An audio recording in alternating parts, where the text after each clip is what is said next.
Análisis político, las elecciones presidenciales, el estado del gobierno, la nueva mayoría, en fin, de eso y más.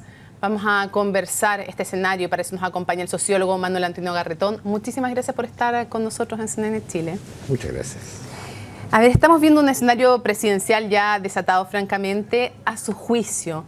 Para este tiempo, para esta elección presidencial, porque no siempre los mismos liderazgos son los mejores para los tiempos, ¿cuál es el mejor candidato a la nueva mayoría y por qué? A ver, vamos a partir de la afirmación o supuesto que va a haber un candidato a la nueva mayoría. Entendamos que los problemas que se están planteando actualmente, por ejemplo, la manera como ha planteado las cosas la democracia cristiana, más bien un cierto sector de la democracia cristiana, por ejemplo, concretamente Ignacio Walker, no es lo mismo a mi juicio que Carolina Goich, pueden llevar a que se ponga como condición que en la nueva mayoría, por ejemplo, no esté el Partido Comunista. En ese caso no tendríamos nueva mayoría y habría que preguntarse si no reproduciríamos ahí un esquema clásico de los 3/3. Pero, ¿qué pasaría en ese caso con socialistas y PPD? ¿Estarían en una alianza con la democracia cristiana contra una nueva agrupación de izquierda? Yo creo que no. Entonces, hay algo impredecible en esto. Ahora, si uno dice, va a haber candidato de la nueva mayoría, y aceptemos... ¿Cuál sería el mejor? No el más posible. Claro, correcto. Mejor, digo, si uno supone que va a haber nueva mayoría y que sí, tal cual como está, y no incorporación de nuevos sectores, sino tal cual como está, yo creo que yo tengo la impresión que dos muy buenos candidatos son, sin duda, Ricardo Lagos, sin duda, y yo creo que Isabel Allende también es una muy buena candidata, con el problema que es difícil pensar que haya una primaria entre Lagos y Isabel Allende. Yo lo veo... ¿Usted cree que Isabel Allende se restaría? O Ricardo Lagos se restaría, no sabemos. Es que cuando usted me dijo Isabel Allende, con el problema que parecía que se lo atribuía claro, a ella. Yo digo, ahí hay... Es muy dos. difícil que haya... Creo que es poco probable una primaria entre ellos dos. Creo que ellos dos son exclusivamente los únicos dos buenos candidatos de la nueva mayoría. ¿Y Alejandro Guillé? Alejandro Guillé no lo veo ahora como candidato de la nueva mayoría, entre otras cosas, porque yo creo que el conocimiento que se tiene de Alejandro Guillé es un conocimiento como un gran periodista, un gran hombre de televisión, se sabe que es una persona muy respetable y que debe ser un muy buen senador, pero una vez que se está en la cancha política es distinto. Pero es déjeme darle un ejemplo. Ponga a don Francisco, que obviamente tiene el 90% de popularidad. Póngalo de candidato y no es el 90%. No lo sabemos, pero en todo caso, en el caso de Alejandro Guillé, que ha sido medido en algunas encuestas, es el que más marca de la nueva mayoría, hasta ahora. ¿Es el que más marca en qué? En valoración positiva, pero también ya hay varias encuestas que hablan de intención de voto, y de intención de voto también. ¿Usted sabe cuál es la pregunta central, más que la intención de voto, cuando todavía no están definidos los candidatos? Desde el punto de vista técnico. Que hay dos. No, hay tres. ¿Quién cree, quién quiere o qué valoración tiene? ¿Quién cree que va a ser? No, pero digo, de las tres... La que a usted le parece más válida, digamos, hoy día. No, yo sé que técnicamente es así. Se ha comprobado que cuando no están estructurados las candidaturas, o sea, cuando ya... una vez que están las papeletas listas, digamos, que se sabe ya quiénes está son bien. los candidatos... Entonces, que ahora la pregunta más válida es quién cree que va a ser el presidente y qué deducción saca de aquello. Y ahí yo creo que sumados todos no llegan a un 40%.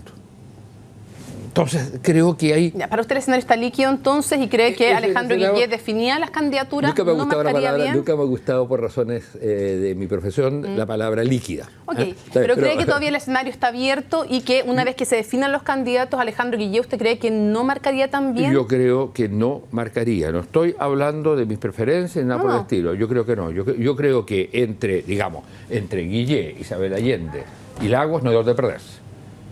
Los dos primeros lejos son Lagos. ¿En serio? Incluso para estos tiempos. Porque hoy día, por ejemplo, Alejandro Guillé criticaba el liderazgo de Ricardo Lagos con una ironía cuando habla que le parecía mal que se instalara su candidatura a partir de un diagnóstico de vengo a salvar el país. Dijo, apareció como el salvador de la patria, como un O'Higgins, y después también dijo que los liderazgos de Insulza y de Lagos eran liderazgos del siglo XX. Bueno, la primera vez que le escuchamos una crítica tan fuerte. Yo no tengo tan claro que el de Guillé represente para otra gente, no estoy dando mi opinión, digo, represente para otra gente que sea un liderazgo. Pregúntele a Jackson, pregúntele a Boric, pregúntele a todo el mundo que está fuera de la nueva mayoría por el liderazgo de Guillé y le van a decir, Guillé, Lagos y Allende son todos del siglo XX. O sea, usted se está criticando en el fondo lo que se le podía atribuir a él también. Estoy diciendo que no representa él a ojos de la gente que no está en la nueva mayoría, no representa algo distinto. Y entonces me impresiona la gente que vota por la nueva mayoría. Mire, de lo que estamos hablando que vota un 45%. Dentro de eso, supongamos que la nueva mayoría es la mitad. Estamos hablando de un 20%, 25%. A ese 25% que votaría por la nueva mayoría del total de la población, no digo el total de votos, el total de la población en posibilidad de votar, a ese 25%, yo creo que las tres candidaturas representan cosas relativamente parecidas. Y en ese sentido, en una campaña, ¿usted cree que Alejandro Guillé entonces no tiene la posibilidad de instalarse como algo diferente de los otros candidatos? Veo muy difícil. Okay. Si está en la nueva mayoría, no puede hacer algo que lo separe tanto que al final no sea el candidato que representa la nueva mayoría. Pregunta respecto de Lagos. Hoy día vimos a Andrade decir en el diario que pos unas primarias y todo un proceso, pero que él estaría dispuesto a apoyar a Alejandro Guillé. Es una declaración importante en términos políticos. Y a Girardi lo vimos criticar también a Lagos. Girardi, que es muy cercano a Alejandro Guillé también, lo vimos criticar a Lagos diciéndole lo mismo, que él no le bastaba con que los empresarios lo apoyaran, que no le bastaba con su liderazgo, que esta elección no iba a ser una elección que se definiera en las élites y que tenía que ser más ciudadana. Mi pregunta es si no se le está poniendo más pesada la pista dentro de la nueva mayoría a Ricardo Lagos de lo que incluso él pudo prever. Yo creo que sí. Yo creo que la pista está mucho más pesada porque es evidente que el Ricardo Lagos del 2000 no puede ser el mismo. Tiene un punto que tiene que hacerse cargo, y es complicado, pero tiene que hacerse cargo del hecho que él dijo que la Constitución estaba lista y que era la Constitución del siglo XXI. Tiene que hacerse cargo de eso. Se ha hecho cargo, y en forma bien inteligente, a mi juicio, del CAE. Tiene que hacerse cargo de eso. Sí, claro, tiene que hacerse cargo que él fue el primero que planteó en un discurso del 21 de mayo, planteó que había que tener voto voluntario. Entonces, del Transantiago también. ¿Eh? Del Transantiago también. Usted sabe que yo encuentro que eso, claro, pero a mí eso me importa menos. Yo creo que desde el punto de vista de lo que es la crítica política que uno va a hacer, porque finalmente la crítica del Transantiago es una crítica técnica. O sea, fue mal instalado, sí, pero digamos, fue una cosa, si usted quiere, mal diseñada, etcétera, está bien, pero una crítica. Pero desde el punto de vista político, haber dicho que con esto Chile ya no tenía más problema constitucional es muy grave. Haberse metido en el tema del CAE es muy grave. Lo del voto obligatorio, lo del voto voluntario también me parece que son cosas de las cuales él tiene. Entonces, si Ricardo Lagos hace una autocrítica de aquellas cosas, en el sentido, no de decir era lo único que yo podía hacer, eso es una autocrítica. No, me equivoqué, es autocrítica. Claro, me equivoqué. Si hace ese me equivoqué, que lo obliga a decir, le estoy haciendo caso a la gente que me dice que me equivoqué. Por lo tanto, está ciudadanizando, acercándose a un ser humano como otro, con capacidad de conducción, que da garantías de conducción, pero que al mismo tiempo reconoce sus errores y replantea entonces su relación con los partidos, claro, su relación con la ciudadanía, etcétera. Que no es lo que hemos visto hasta ahora, porque incluso en el CAE él dice era lo mejor que se podía para la época, no dice me equivoqué. No, pero dice una cosa, yo lo que le escuché del CAE, cometí un profundo error al no instruir al Banco del Estado para que cobrara tasas diferenciales. Es que eso es, porque uno puede decir, ¿sabe qué? El CAE en sí mismo, en esa época, si hubiera sido un crédito que no cobrara ningún interés. En esa época habían estudiantes y ahí está el día de hoy criticando que la banca sea parte de un negocio. Exacto, pero si lo que dice es se hubiera haber hecho el Banco del Estado. Si él reconoce ese error. No, pero en fin, estamos de acuerdo que el CAE es un profundo error. Yo creo que más que el CAE. Yo creo que ahí hay una política de educación superior, a mi juicio, muy, muy discutible. E insisto, el tema constitucional me parece muy grave. Yo creo que la imagen que dio Ricardo Lagos de haberse sido como el niño querido de los empresarios, no es buena. Y que hoy esos empresarios, por ejemplo, aquí en CNN Chile, Aguad y Somerville, hace un par de días, volvían a repetir las alabanzas en favor de Lagos. ¿Le resta o le suma que lo sigan apoyando? Si Lagos les dice, me parece fantástico que yo los interprete, van a tener que pagar mucho más impuestos. En mi próximo gobierno van a tener que pagar más impuestos. Y voy a tener que profundizar la reforma tributaria y voy a tener que hacer una reforma de educación superior como se pide, donde estrictamente se pasa un sistema privado a un sistema mucho más público. Si dice eso, yo creo que no se va a restar un cierto apoyo, pero va a sumar otro. Y yo creo que Ricardo Lagos, si pensamos en la candidatura de Ricardo, tiene dos cosas que hacer a mi juicio. Una, este es el componente de autocrítica. La otra, tiene que conversar, discutir, dialogar con la izquierda que está fuera de la nueva mayoría. Se nos va acabando el tiempo, un par de cosas antes de terminar brevemente. Hoy día, si la elección fuera, ¿gana Piñera? No.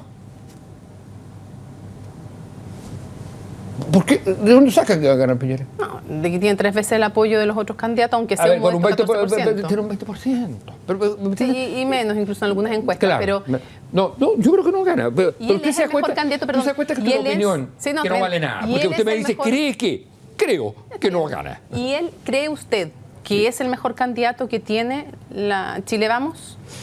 A ver, yo creo que Piñera... tengo una mala opinión de su liderazgo político, pero creo que dentro de la derecha es probablemente el candidato que sacaría más votos. Eso me parece, independientemente que creo que fue un mal gobierno, que creo que no entiende a la sociedad chilena, independientemente de eso, creo que dentro de la derecha evidentemente es el mejor candidato. ¿Por qué está tan bajo este gobierno? Y se lo pregunto en el contexto también, en el contexto social, en el contexto de los cambios que han habido en Chile. Y no quiero equivocarme en el nombre del libro que usted lanzó, por eso lo estoy buscando, porque aquí tengo la tapa. La gran ruptura. Sí, la gran ruptura, y habla de la institucionalidad política y los actores sociales de Chile en el siglo XXI. En ese contexto también, entendiendo ese contexto que usted analiza, ¿por qué está teniendo apoyos tan bajos el gobierno? ¿Cuánto es de una sociedad que usted analiza que ha cambiado? ¿Cuánto es de reformas o de cómo se han hecho las reformas? ¿Cuál es, diría usted, la razón fundamental? O no sé, el liderazgo de la presidenta, qué sé yo. ¿Cuáles son los factores que explican el momento tan bajo de aprobación, como nunca antes en la historia democrática reciente, que tiene este gobierno? Bueno, yo creo que este gobierno va a pasar a la historia por haber desencadenado por primera vez desde que se regresó a la democracia, haber desencadenado un proceso de transformación que nos alejara de la sociedad de Pinochet. Chile es hoy una sociedad generada por la dictadura. Salud, educación, regionalización, ciudades, todo, constitución. Todo eso ha sido corregido, mejorado por la concertación y por los gobiernos democráticos, pero ha sido profundizado y ha dejado entonces un modelo económico sin legitimidad y a su vez un modelo político también sin legitimidad. Eso estaba en las movilizaciones desde el 2011-2012. Y lo notable, lo interesante, es que por primera vez en la historia de Chile desde los años 30 del siglo pasado, hay un proyecto de cambio que viene de la sociedad, no del sistema partidario, por primera vez. ¿Y por qué tienen tan poco apoyo? Pero, hay que seguirlo, hay que seguir para tratar de entender, por lo menos mi manera de verlo. Y entonces, la clase política, el mundo político, toma este proyecto que viene en el movimiento social. Y fíjese bien lo que ocurre. Por primera vez, desde la sociedad viene un proyecto, se lo devuelve, las mismas tres cosas: reforma educacional, reforma tributaria, nueva constitución. Como entra el Partido Comunista, se le agrega reforma laboral. Ahí estamos. Eso es el proyecto, copiado de las movilizaciones sociales. ¿Cuánta gente votó? ¿Cuánta gente votó? Por primera vez en la historia de Chile, 40%. Entonces el problema no es del gobierno. El problema es del desencuentro, eso es lo que digo en este libro, del desencuentro, de la ruptura que se produjo, producto que la política no fue capaz de transformar la sociedad heredada de la dictadura. Pero entonces, ¿es que ese anhelo de cambio no es bien representado por el gobierno, no es bien concretado por el gobierno? No. ¿Las reformas no interpretan? ¿Se quedaron cortas las reformas? Yo estoy absolutamente convencido. Y yo le decía que Ricardo Lagos debe hacer dos cosas, se me olvidó decir una tercera. Tiene que profundizar el proceso de reforma. No hay vuelta atrás en el sentido de las reformas que eran planteadas. El país necesita un nuevo sistema de educación, necesita una reforma tributaria que termine con el FUT, que termine con la concentración económica. ¿Y usted cree que está dispuesto un Ricardo Lagos a hacer eso? Es que si no lo hace, no va a ganar. Y para cerrar, pues nos acabó el tiempo. Si lo hace, si gana, entonces, no va a ganar. Y si entonces gana Sebastián Piñera la elección, que no quiere profundizar la reforma, sino que la postura, que también es válida desde Chile Vamos, la postura es que hay que corregir las reformas. De hecho, la pregunta es entonces, tal vez, si gana ese sector, es que su diagnóstico no es tan cierto y la gente no quiere profundizar las reformas. Mónica, el sector de Piñera no quiere mejorar la reforma ni corregirla. No le gusta que haya reforma tributaria. Pregúntele a Hernán Larraín. Pregúntele si le gusta. Escúcheme, por eso yo le pregunto, si gana ese sector, entonces quiere decir que en la población chilena no hay una intención real de profundizar la reforma. Si gana ese gobierno, si gana esa línea, esa posición, se va a profundizar la crisis del país.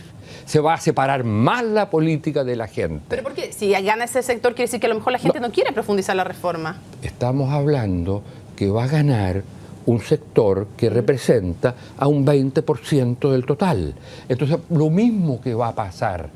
Aquí, si gana Piñera, lo que va, y si quiere congelar el proceso de reforma, se va a profundizar el alejamiento. Puede ganar, pero puede ganar al interior de la gente que vota, que es una minoría por primera vez en la historia. No nos hemos dado cuenta de la radicalidad del drama que vivimos, y es que hoy día, estrictamente, la política representa a menos de la mitad de la población.